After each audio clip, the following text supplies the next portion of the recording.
Welcome back, everyone. Oz here, and today I've got some r/PettyRevenge for you all. As per usual, I'll narrate the post, give you my opinions, and I hope you do the same down in the comments below. And without further ado, let's jump right into it. Pepper steak headshot. Try to drive me out of my rental house? That is getting your rent doubled and getting fired sound. Years ago, I rented a duplex from a very nice owner. He was honest and reasonable. I put a healthy security deposit down and moved in. Unfortunately, he was not my day-to-day contact.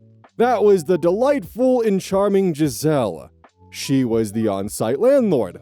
I found out later that she was a tenant who the owner made an arrangement with. In return for cutting her rent in half, a sweet gig, she collected and deposited the rental checks, arranged repairs, and handled any other day-to-day things. The neighborhood had about 5 duplexes owned by this man. Giselle hated me from day one. And what's more, she lived in the other half of the duplex. You know, all the nightmare petty landlord stuff you see on this sub, Giselle ticked off all the boxes.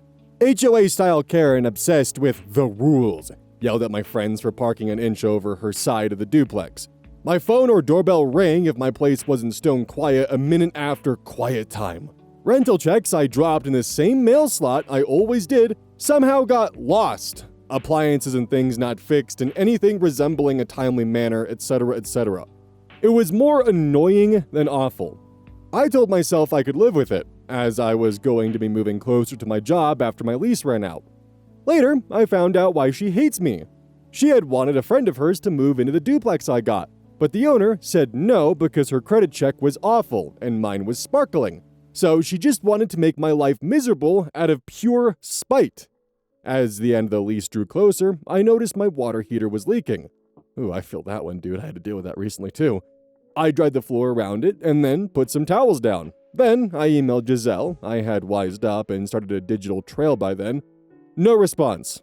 A few weeks later, I forwarded the email with a friendly, "You may have missed this, but this could be a real problem." No response. Another email with, "I had a friend who is a plumber look at it and he recommended immediately." Finally, she responded with, "I will look into it." And nothing else. She was just trying to run the clock out on me. It had been a month now, and I was just a few weeks away from moving out. I saw Giselle watering her flowers and approached her and mentioned it. She blew me off but finished the convo with a threat. "I hope you're keeping it clean around there. I'm a stickler when it comes to the final inspection. If you want to get any of your deposit back, you better be ready to pass a white glove inspection." Okay then. That's how we're going to play it? Fine. I was trying to figure out how I would get petty revenge. About a week later, right before my last rent check was due, I happened to see the owner in the neighborhood. Giselle was nowhere to be found. And that's when it struck me how I could make this all work. I went out to say hello and tell him thanks for renting to me and that I appreciate it. He was very friendly, said he was sorry I was leaving, etc., and if I need anything to let him know. Checkmate. I asked him if he had a few minutes to come in and do the security deposit inspection. He said sure, and we went into my place together.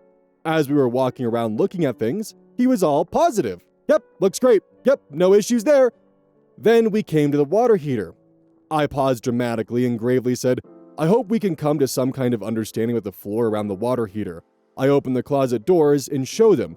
I told him what I'd been doing to fight the leak. I pulled up the sopping wet towels I had put down the night before and told him I have had experience with mold and that it was nasty stuff. He got quiet and said, "Have you told Giselle about this?" "Why, yes, I did, and here are the copies of the emails I sent her." He read them and noticed I had kept them in a file folder. He looked at me and said, "Are there other things that haven't been fixed?" I showed him a few emails I had collected. He got beet red in the face and said, "Okay, I think with what I've seen, I'm fine with releasing your full security deposit." In that moment, it struck me. I had one more rent check due, $750. How about instead of me writing you a check for $750, you write me a check for $500? I just write you a check for $250 and call it even. He shrugged and said sure. He signed the paperwork and then left. A few days later, I dropped my check for $250 in the mail slot. Later that evening, Giselle pounded on my door, foaming at the mouth about how I didn't write a full check. She can get me evicted if I don't write a check for the full amount right frickin' now. I explained, conveniently omitting that the owner had done the inspection, that $750, less my security deposit of $500, was the $250. Giselle's eyes widened as her brain tried to comprehend what I had said. She nearly exploded, yelling at me about, "That's not how things are done," and "You have to obey the rules like everyone else," and "She has final say because she does the inspections." Friends, she literally had spittle flying out of her mouth, she was so enraged. I calmly told her that the owner had done the inspection and signed off on the payment arrangement and told her to talk to him and to get off my porch and quit bothering me. And I very slowly closed the door on her. Again, her brain froze, and she went into lockdown trying to process what I had just said. That was an image I'll remember forever. Before I moved out, the owner came by to ask if he could come in and fix the water heater for the next tenant. I said sure. As he was working, we talked a little, and he mentioned that his daughter was moving into my place, and that she was going to take over the on-site landlord duties. I asked about Giselle. The owner simply said she's going to be moving out. She decided she couldn't afford to pay the full rent anymore. Depending on the country, and perhaps even the state, there are some actual requirements the landlord needs to do. As an example, if the water heater's leaking and the tenant informs the landlord has the obligation to get that fixed. And by Giselle neglecting her duties, she was putting the landlord in legal jeopardy. My personal pet theory is she was purposely neglecting the water heater in hopes that she could then tack that off with a security deposit as one final, "ha ha, I win" to OP. It's also kinda sad that the most shocking part of this is that OP was able to rent a place for $750 a few years ago. God damn. Vamp Archer. My job cut people's pay for getting tasks completed too fast, so everyone ran the clock. I told this story on another sub a while back, and people really enjoyed it, so I'll retell it here. For context, I'm assigned a geographical zone, and I must complete tasks in that zone by their deadlines and complete the job within a time limit. I make my own schedule, get paid mileage to locations, I clock in via GPS tracker to prove I am at said location. My supervisor existed, but he worked remote, never watching me directly. I worked independently. Each job we were assigned has a time limit. Problem is, we're usually given way too much time. Rarely do I get jobs that take multiple hours. I've been doing this for 6 years. Most jobs they give me, I can complete literally in less than 30 minutes, even 10 minutes. Meanwhile, they give me 2 hours to do it because I know what I'm doing. Our managers have always said it's fine to claim that we took the full time allotted for payroll purposes because hard workers getting paid less than people who don't do shit is unfair, and enforcing that will only make people run the clock. We deserve the same pay. And it does! We got new management, and they started enforcing it. We had to either take the full amount of time given or take the cut in our check. I started running the clock, and my colleagues in different cities told me they were too. I would go to a location, clock in, knock out the job, then bullshit. I'd go grocery shopping, get lunch, read a book, look at social media, anything until clock out time. Because it's bullshit. If it takes me only 25% of the time to complete something, I should get 25% of the pay others get. I did eventually quit. The company was a mess and I got sick of it. The job already sucked enough. They begged me to stay, and believe it or not, I ghosted them. Now, while Europeans might laugh at this, I've always been a fan of the management style where you assign someone a specific amount of work per day that you know is reasonable to complete within a lot of time, and if they get it done early, they should be able to go home with full payment because they got the work done. There's no reason for them just to be wasting or burning time in the office doing nothing because they're supposed to be there for arbitrary reasons. If there's no meetings or any reason for them to be staying longer and they're not on call, then why keep them there? Why not let them go home? I mean, studies have shown that it allows workers to live more fulfilling lives if they're allowed to go home early after getting their work entirely done. And additionally, as we're seeing here, when you impose arbitrary restrictions on employees who might be extremely efficient at their job, they're just going to either run the clock out or do things and hover around and do no work and have idle hands just because they have to. I can't fully recall if this is known as a hybrid work environment or a results-based work environment, but either way, where you essentially allow employees to have full reins and as long as they are getting their work done, they get full pay, It does create a more satisfied work environment, both for the company and for the workers. The company is getting the work done in a timely manner, faster than they would otherwise, and the workers are allowed to feel as though they have an impact at their job, feel trusted in their job, and have more fulfilling lives. Unsurprisingly, working from home provides very similar benefits, if not more benefits, to what I just previously described. But of course, because I know there will be comments about it, this does not apply to every single job out there. This is just the jobs that this is applicable towards, which just happens to be what I'm most familiar with, whether it's working on computer science and getting deadlines done early, or whether it's doing editing gigs, or dealing with audio work, or even the YouTube channels. And additionally, as we saw, whatever the hell OP does. It can't be applied to every job, but it can be applied to quite a few. Like, why punish someone for working smarter and not harder? Expensive thanks, 5412. I cyberbullied a bunch of teenagers, and I don't regret it. Originally posted in confession, but people suggested I should post it here. Throwaway account for obvious reasons. My family adopted 2 boys. When they came to us, they were 10 and 15. They spent 7 years of their life in the system. And they had a rough story behind them to begin with. I became very close with them, especially with the youngest, M. After a while, M begins confessing a few things to me. There's this group of teens, aged 13 to 16, who are bullying him and his friends. These guys pick on anyone smaller than them. They ask for money, they try to instigate fights, they say some pretty racist stuff and make fun of M for being adopted. Couple years back, they ended up in the paper because they beat up a 10-year-old to the point of sending him to the hospital, and another one pulled a knife out on a kid way younger than him. Bottom line, they're assholes, and I begin to loathe them through M's stories. Of course, what can I do? I'm 10 years older. Talking to them or their parents is no use because they obviously don't care, and I can't just go and beat up some minors. Then M tells me about this new trend. I'm not English, but let's call it cutting. That is definitely a term that was lost in translation. Basically, you take someone's pic, you write some pretty mean stuff about them on it, and put it on TikTok. Once that's done, the guy's been cut, and apparently that's pretty humiliating. After some consideration, my plan set into motion. I made a fake IG profile, followed the bullies, took screenshots of their photos, and edited them to make them look stupid. For the little asshole who carries a knife around, I put makeup on him. Then I wrote some mean stuff on it without going too far, and posted it. Boom! 3K views in under 1 hour. Then came the comments. People were laughing. Some of the victims tried acting tough in the comments, but the damage had been done. I waited. 2 weeks pass and M comes to me to show me the cutting. I played dumb, of course, had him explain the practice to me again. Apparently the bullies are now being made fun of because of what I wrote, and not only. A rumor started that asshole number 1 likes dressing up as a girl and wearing makeup because of the edit I made. Which was not actually my intention, but knowing how humiliating that would be for the little asshole, I'm so glad.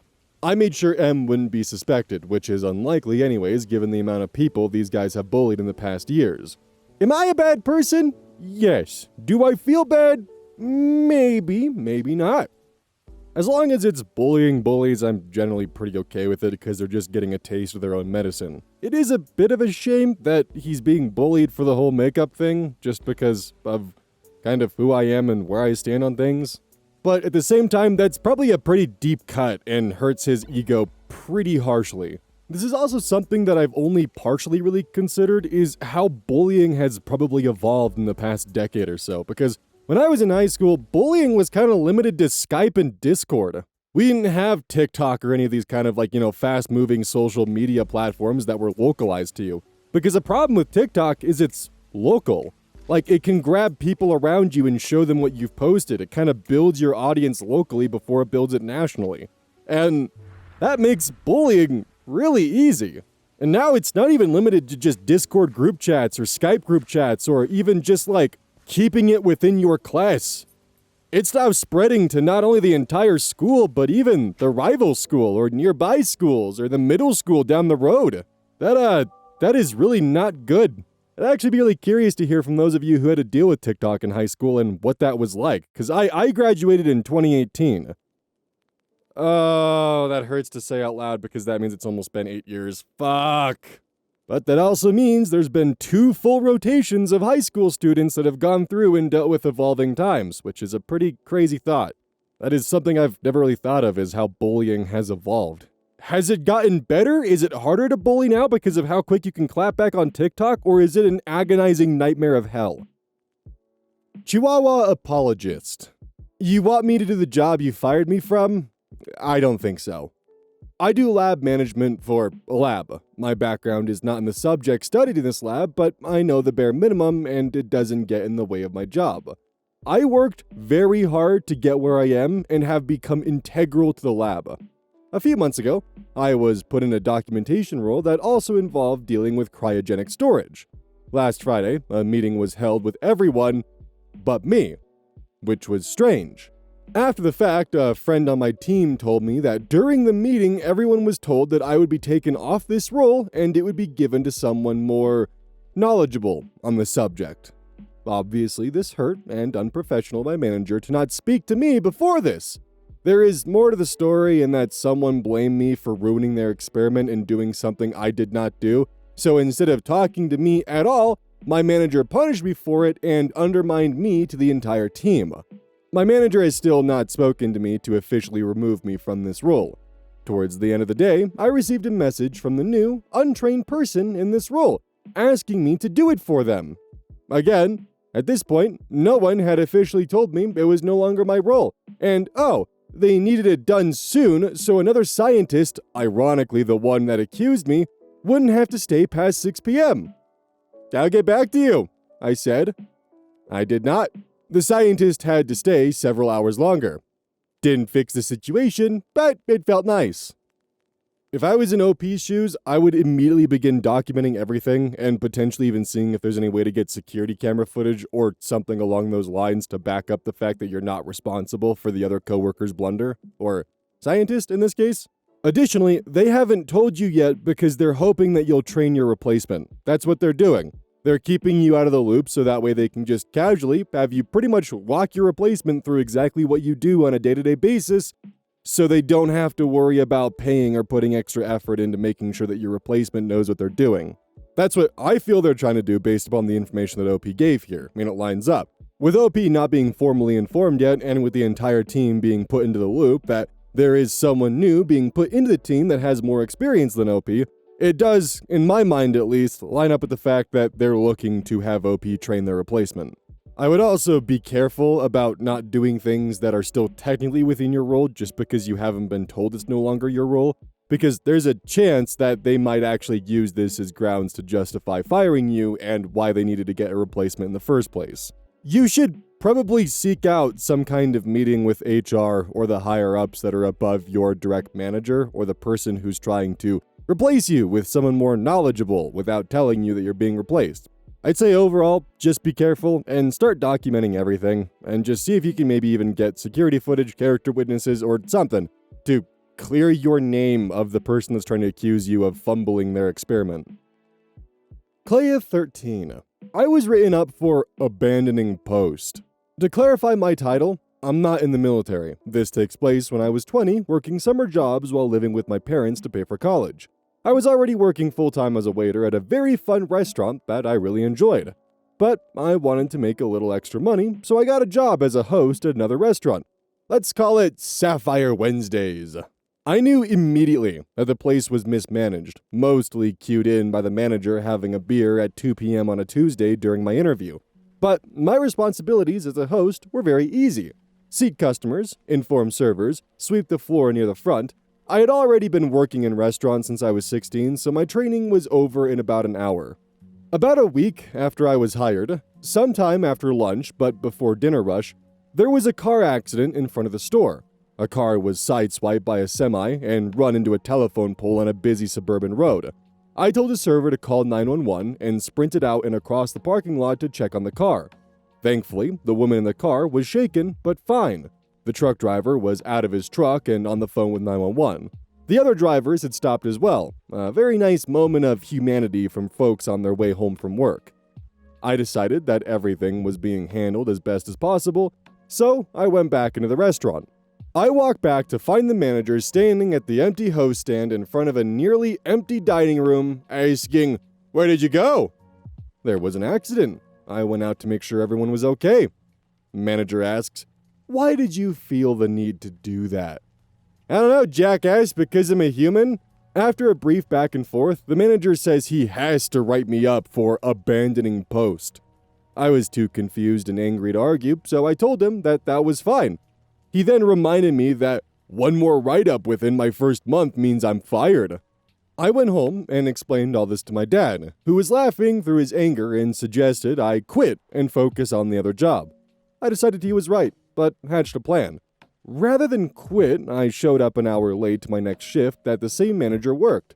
This happened to be Friday night during dinner, and I was the only host scheduled. The manager was furious that he had to get out of the office and do actual work, so when I walked in, he saw me and immediately began berating me.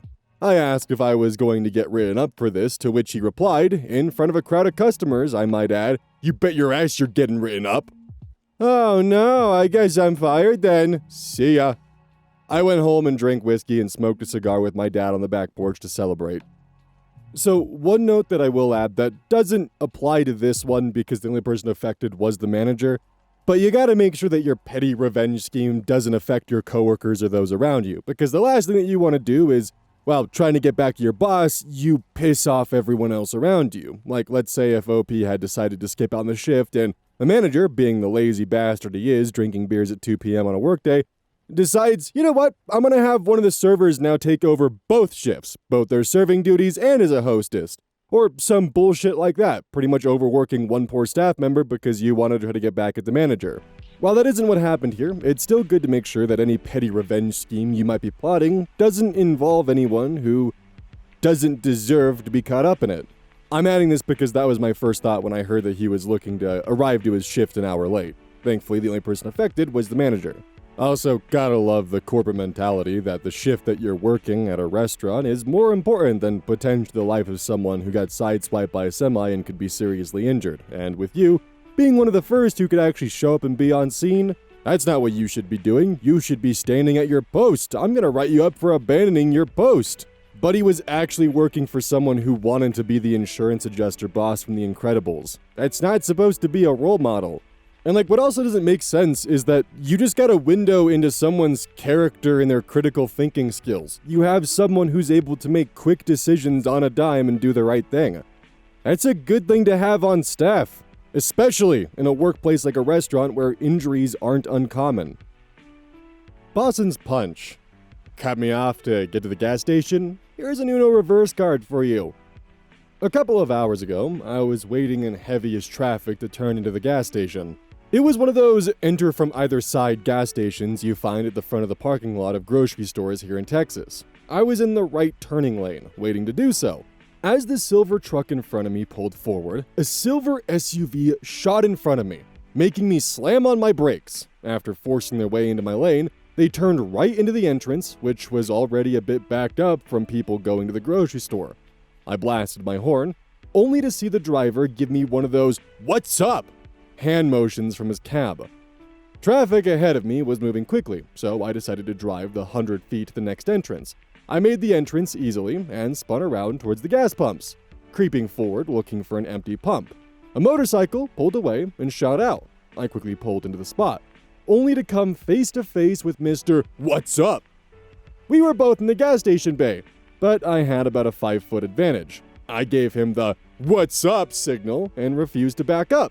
So I parked the Jeep, dragged the gas hose to my tank, and began filling my tank. I put the handle on auto and walked forward to wash my windshield, smiling at him all the way. He knew he was beat and backed up to go to a different pump. His girl in the passenger seat wasn't so nice, angrily waving her hands and silently snapping at me, finishing up with a middle finger. I responded with a thumbs down. I wanted to slowly pass them as I left, but he gassed up and left pretty damn quick. I'm definitely going to replace a lot of angry gestures with just giving a simple thumbs down, because that might be one of the most brutal ways to show someone disappointment. Because it's not even angry, it's just like, boo! You guys can't see it, but I was doing the thumbs down motion while saying that. Because what can you honestly do? If you get more angry at it, well, the person who gave you the thumbs down is winning, and you can't complain to anyone about it because it's like, dude, this driver gave me a thumbs down on the highway. Like, you can't really respond to that because your first thought is, what did you do to make someone give you a thumbs down? Because unlike the middle finger, which if someone flips you off, you can at least potentially assume that road rage is involved. But a thumbs down is so simple with parental disapproval that it just hits hard. It's like getting a rainy cloud sticker in kindergarten, but you're an adult, so it's even more humiliating. Like, as a society, we're conditioned to be mad or upset at a middle finger, but a thumbs down? It's just such an easy way to communicate, I'm not angry, I'm just really, really disappointed in you. It's perfect. Rocket Party 12. I came back in a three-piece suit. When I was in college, I worked for a video rental company in the US Northeast as an assistant manager of a store that staffed 7 people. It was not a crazy busy place, and this was the dying days of video rental, so circa 2011-12 or so. I worked there 40 hours a week, so I was very familiar with all of the regulars that would come in and out. Anyway, the company had a no jeans dress code policy. There was no uniform, just requirements being a collared shirt and no jeans. In practice, employees wore jeans with a polo or button down all the time, with no issue. One day, I went to work a 4 p.m. to midnight shift at the store after having been in class/on campus from like 9:30 a.m. to 2 p.m. I wore jeans and a button down to school that day so I could go right to work after class. I got there and punched in and was surprised by the fact that our district manager was visiting our store that day, and he decided he needed to make an issue over my jeans. He pulled me aside as I was working, about 30 to 45 minutes into my shift, and reprimanded me about violating the no jeans policy. I told him I was sorry, people wear jeans here all the time. I was in school all day. He insisted that I go home and change my pants if I wanted to complete my shift, and as I was the only person scheduled to be working from 6 p.m. to midnight, basically so the store could still operate and I could get paid. I told him, you realize that my house is at least a 15-minute drive away. That means I will be gone for, at a minimum, 45 to 60 minutes for me to drive home, change, and drive back. All the while, he would be the only person working at the store. He insisted, no jeans. So I drove home, and I was so angry about this tiny bullshit and power play this guy was making on me that I got to my apartment and decided to change into the absolute fanciest thing I own at the time, a 3-piece blue suit with a stretched white collar and striped yellow tie. The shirt was even French cuffed, so I wore the fancy cufflinks I gotten from my grandfather's funeral. I put on my nicest cologne, biggest watch, clickiest shoes, and walked right back into the family video looking like I was about to get married. My boss saw me immediately, and I don't know if he stifled a laugh or rolled his eyes, but he didn't say a single word to me for the next 2 hours that he was there, watching me do my job outside of, thank you. I had regulars asking me, why are you so dressed up today? Or, wow, you look nice today. And all I said back to them was, well, I take this job very seriously, and if you want to rent movies in a respectful way, you've got to look the part. I don't know if he hated me or respected me for it, but we literally never spoke again until he got transferred to a different district a few months later. Do I have anyone in my audience who's from Idaho and remembers Hastings? Just out of curiosity? Because, like, we didn't have Blockbusters, we had Hastings, and they were pretty good. They had, like, a cafe in them, they had, like, a whole little, like, kind of, I don't want to say toy aisle, like a collector's aisle, and then, of course, videos and games and all that kind of stuff. Fun place! A lot of fun memories in there. It is a shame that DVD rentals have just kind of gone out the window. Like, I'm not upset with what they were replaced with, but it's still something of just, the aesthetic and vibe is now gone, and it is a shame. That actually kind of makes me wonder what else has been slowly phased out from our, day-to-day cycles that used to be really common in the 80s or 90s, but with the aging and growing of technology just got completely removed from the common experience. Don't forget, this is brought to you by GamerSupps. Use code ODDS at checkout. It's basically a caffeine powder that you put in your water, and I actually really like it. I use this on a daily basis. Don't forget that every purchase you make using code ODDS directly supports the channel. And if you want a personal recommendation from me, I would either recommend the Soda Pressing Pear or Dragon Fruit Punch. Those two are currently my favorite flavors. And as a note, once we sell a certain amount of stuff, I get my own flavor and my own cup, and you all know I'm gonna choose some degenerate shit that's gonna make their PR team squirm. My goal is to make them regret partnering with me. So please, use code EYES at checkout to make my dream come true of making a PR team squirm.